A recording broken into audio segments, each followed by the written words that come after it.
આગળ વાત કરીએ સુરતની અહીં પેટ્રોલ પંપ પર દીપડાના આટાફેરા વધ્યા। મહુવા તાલુકાના ગ્રામ્ય વિસ્તારમાં દીપડાની દહેશત। તરકાણી ગામે આવેલ પેટ્રોલ પંપ પર દીપડાના આટાફેરા। પંપ પર કામ કરતા કર્મચારી તેમજ વાહન ચાલકોમાં ભય ફેલાયો છે। પેટ્રોલ પંપના સીસીટીવીમાં દીપડાના આટાફેરા કેદ થયા તો પેટ્રોલ પંપના સંચાલકે મહુવા વન વિભાગને જાણ કરી છે। જેને લઈને વધુ વિગત સાથે આપણી સાથે સંવાદદાતા કેતન જોડાઈ ગયા છે। કેતન, અહીં આ સુરતના વિસ્તારમાં છેલ્લા ઘણા સમયથી દીપડાના આટાફેરા વધ્યા છે। આજે પેટ્રોલ પંપ પર દીપડો દેખાયો, તેને લઈને શું અપડેટ? ચોક્કસથી વાત કરું તો દક્ષિણ ગુજરાતમાં ખાસ કરીને દીપડા અને શ્વાનનો આતંક જોવા મળ્યો છે, સાથે રખડતા ઢોરનો આતંક જોવા મળે છે। પરંતુ આજે મહુવા તાલુકાના આજે એક પેટ્રોલ પંપ ઉપર છેલ્લા 6 દિવસથી ડેઈલી આ જે દીપડાના આટાફેરા થતા જે અંતર્ગત સીસીટીવીની અંદર કેદ થવા પામી હતી સમગ્ર ઘટના। અને આજે પેટ્રોલ પંપના સંચાલકે જે વન વિભાગને જાણ કરી છે। પેટ્રોલ પંપ પર નાઇટમાં કામ કરતા કર્મચારી તેમજ પેટ્રોલ પંપ પર જે ફિલિંગ સ્ટેશન પર બિલ કરાવવા આવતા ગ્રાહકોમાં પણ ભયનો માહોલ જોવા મળ્યો છે। ખાસ કરીને સ્ટેટ હાઈવે હોય અને રાત્રિના સમય દરમિયાન પણ ધમધમતો હોય છે, એવા સમય દરમિયાન જે વન્ય પ્રાણીઓ રોડ ઉપર અને રસ્તા પર આવતા લોકોનામાં એક ભયનો માહોલ જોવા મળ્યો છે। વન વિભાગને સંચાલક દ્વારા જાણ કરાય છે, પરંતુ વન વિભાગે કોઈ પણ જાતની હજુ સુધી કાર્યવાહી નથી કરી। ચોક્કસપણે જે મહુવા તાલુકાની અંદર અનેક વખત આદમખોર દીપડાએ પણ માનવ જાત પર પણ અનેક વખત હુમલાઓ કર્યાની ઘટનાઓ સામે આવવા પામી હતી। જી આભાર માહિતી આપવા બદલ। તો બનાસકાંઠાના રાણપુર પાસે નર્મદાની પાઇપલાઇન લીકેજ થતા ફુવારા ઉડ્યા। વાલ લીકેજ થતા ખેતરો બેટમાં ફેરવાયા। ખેડૂતોને મગફળીમાં નુકસાન વેઠવાનો વારો આવ્યો। રસ્તા પર પણ નર્મદાના પાણી ફરી વળ્યા।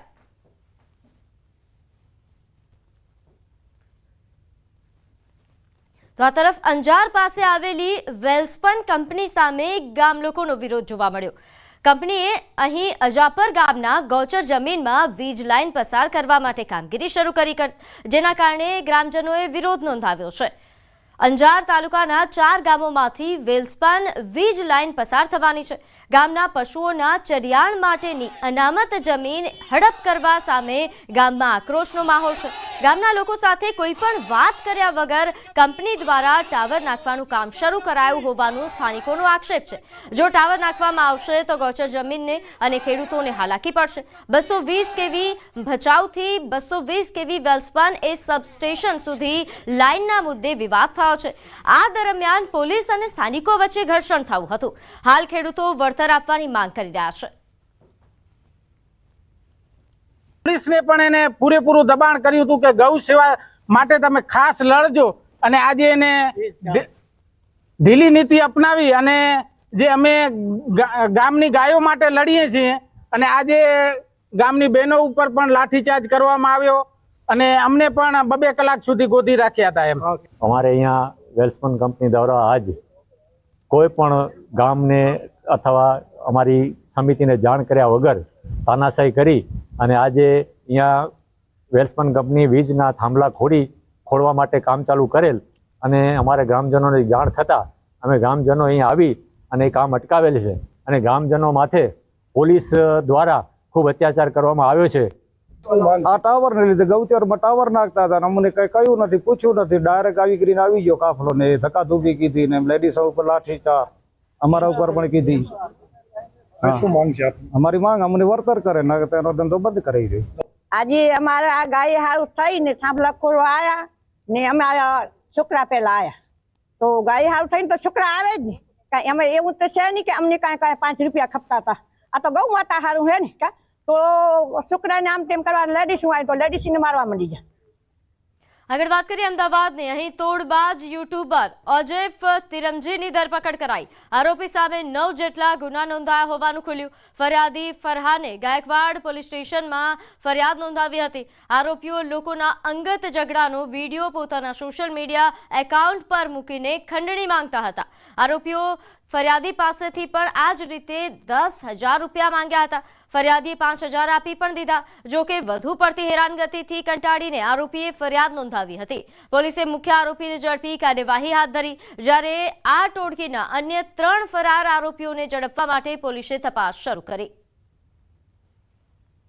મારા વિરોધમાં આ લોકો એક વિડીયો વાયરલ કરી ઇન્સ્ટાગ્રામ ઉપર ને મને અભદ્ર શબ્દોમાં વાત કરી હતી મારા ઉપર ને મને બદનામ કરવાનો કાવતરો એ લોકો રચ્યો હતો. એના વિરોધમાં હું સાયબર ક્રાઇમની અંદર હવે ગાયકવાડ હવેલીમાં પોલીસ ફરિયાદ દાખલ કરી છે.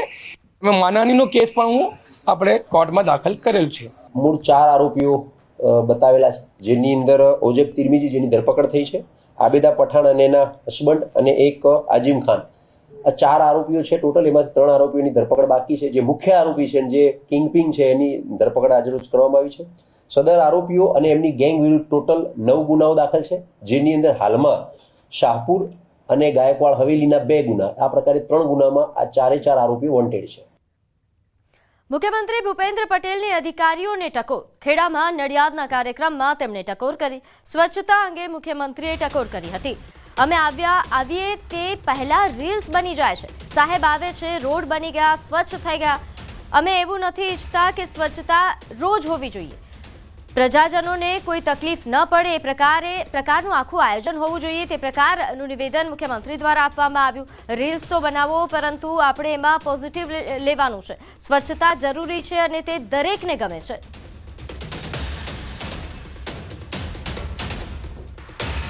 એટલે અહીંયા આવતા પહેલાં રીલ બની ગયું હોય કે સાહેબ આવે છે એટલે રોડ બની જાય, સ્વચ્છતા થઈ જાય. પણ એટલે આપણે એવું ઈચ્છતા નથી. અમે એવું ઈચ્છીએ છીએ કે અમે આવીએ કે ના આવીએ, રોજે રોજ સ્વચ્છતા હોય અને પ્રજાજનોને કોઈ તકલીફ ના પડે એ રીતનું આપણું આયોજન હોવું જોઈએ. એટલે આમાં આપણો વાંક નથી, તો રીલ તો બનાવે. આપણે એમાં પોઝિટિવ લેવાનું કે આપણે એ રીતે સ્વચ્છતા હવે જરૂરી છે અને દરેકને ગમે છે. આપણે હજુ ક્યાંક ને ક્યાંક નાની મોટી ભૂલ કરી દઈએ, પણ સ્વચ્છતા હવે દરેકને ગમે છે અને એમાં આપણને સહકાર પણ મળવાનો છે તમને. એટલે તમે જેટલું ધ્યાન રાખશો એટલું સ્વચ્છતામાં લોકો તમારી સાથે ઊભા રહેશે. અમદાવાદ વાસીઓ માટે વધુ એક નવું નજરાણું. કાંકરિયા ખાતે બાલવાટિકાનું લોકાર્પણ. બાલવાટિકાનું નવીનીકરણ બાદ લોકાર્પણ. મુખ્યમંત્રી ભૂપેન્દ્ર પટેલના હસ્તે લોકાર્પણ કરાયું. મનપા દ્વારા 22 કરોડના ખર્ચે નવીનીકરણ બાદ પીપીપી ધોરણે ફરી બાલવાટિકા શરૂ થશે. ₹50માં બાલવાટિકા ફન કાર્નિવલમાં એન્ટ્રી મળશે. બાલવાટિકા ખાતે અલગ અલગ 21 જેટલી રાઇડ્સ છે. રાજ્યનું પ્રથમ ફ્લાઇંગ થિયેટર અને ગ્લાસ ટાવરનો પણ સમાવેશ થાય છે.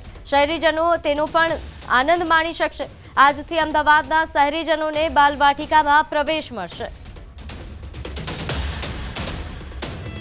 22 કરોડના ખર્ચે પીપી ધોરણે રીડેવલપમેન્ટ, મોડર્નાઇઝેશન અને અપગ્રેડેશન કરેલ બાલવાટિકાનું લોકાર્પણ કરવામાં આવ્યું છે અને એમાં અમદાવાદ સહિત સમગ્ર દેશમાંથી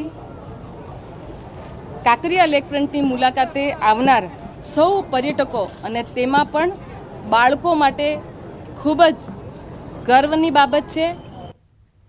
આગળ વાત કરીએ, અત્યારના સમયમાં મોટા ભાગની કામગીરી એ ડિજિટલાઇઝ કરવામાં આવી રહી છે.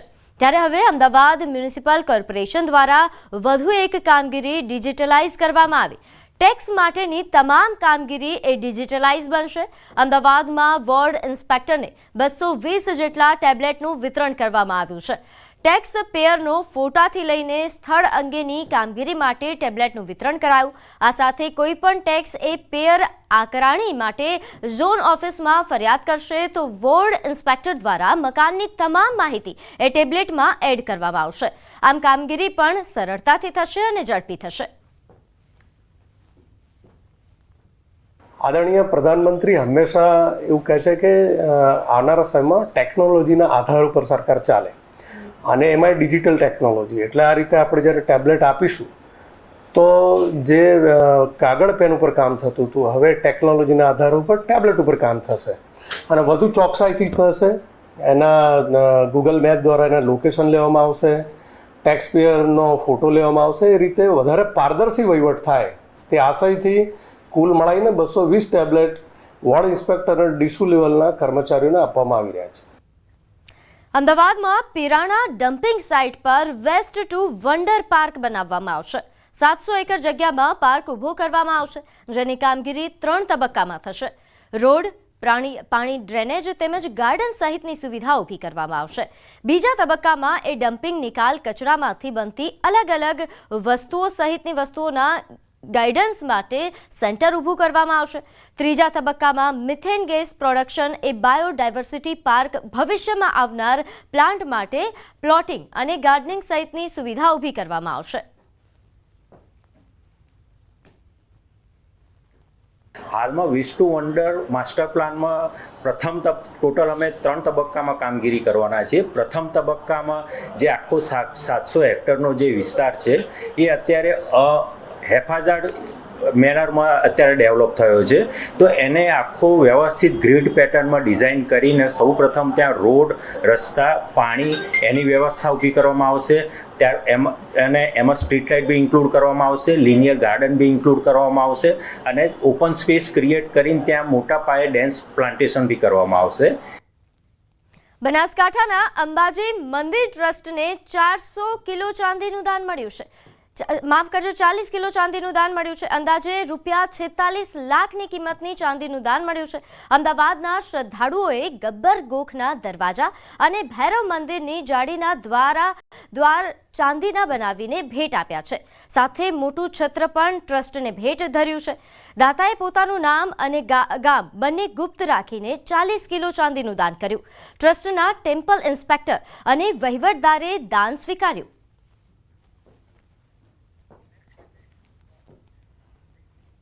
પરંપરાગત આદિવાસી સંસ્કૃતિને આજની પેઢી સાથે જોડી રાખવા માટેનો નવતર પ્રયોગ. દાહોદવાસીઓને આદિવાસી સંગ્રહાલય સમર્પિત કરાયું છે.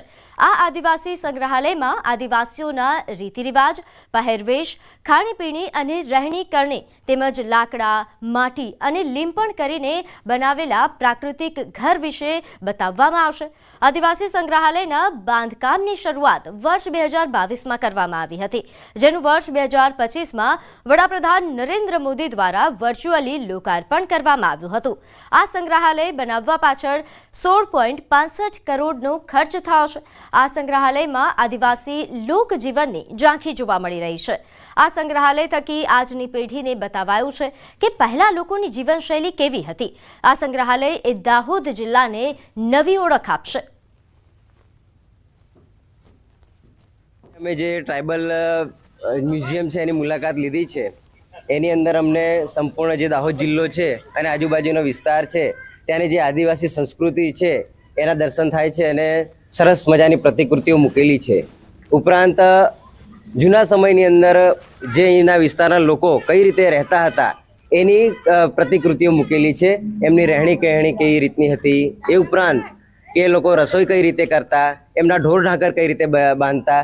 દાહોદ જિલ્લાવાસીઓ માટે ખુશીની બાબત છે અને દાહોદ જિલ્લાની અંદર સૌથી વધારે વસનારી જાતિ એ આદિવાસી જાતિ છે. એમને પણ એક ગર્વ થઈ રહ્યો છે કે ખરેખર અમારા પૂર્વજો, અમારા વડવાઓ જે અમે રહેણી કહેણી અને અમારી સંસ્કૃતિ હતી એ સંસ્કૃતિ આજે અહીંયા ટ્રાઇબલ મ્યુઝિયમની અંદર મૂકવામાં આવી છે અને એ સંસ્કૃતિને દાહોદ જિલ્લાની ભારતભરમાં તમામ લોકો અહીંયા નિહાળવા આવી રહ્યા છે.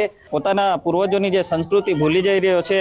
આજે આ જે ટ્રાઇબલ મ્યુઝિયમ બન્યું છે જેના લીધે આજના યુવાનો એનાથી આકર્ષાય અને પોતાના પુરખાઓની સંસ્કૃતિ એનું અનુસરણ કરે, એને જાળવી રાખે. કારણ કે આદિવાસીઓની જ એ સંસ્કૃતિ મહાન વિશ્વને કલ્યાણકારી સંસ્કૃતિ છે જે વિશ્વ સંસ્થા સંયુક્ત રાષ્ટ્ર સંઘ પણ સ્વીકાર્ય છે.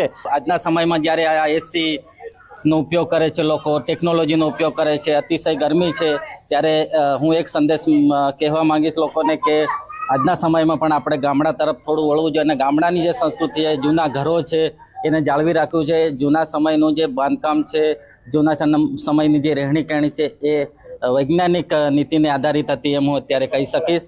આજની પેઢીને આદિવાસી સંસ્કૃતિના પૌરાણિક જે કહી શકાય કે રહેણી કહેણી, રીતિ રિવાજ સહિતના જે સંસ્કૃતિથી વાકેફ કરાવતું એટલે કે આદિવાસી સંગ્રહાલય દાહોદ ખાતે ઓપનિંગ કરવામાં આવી છે.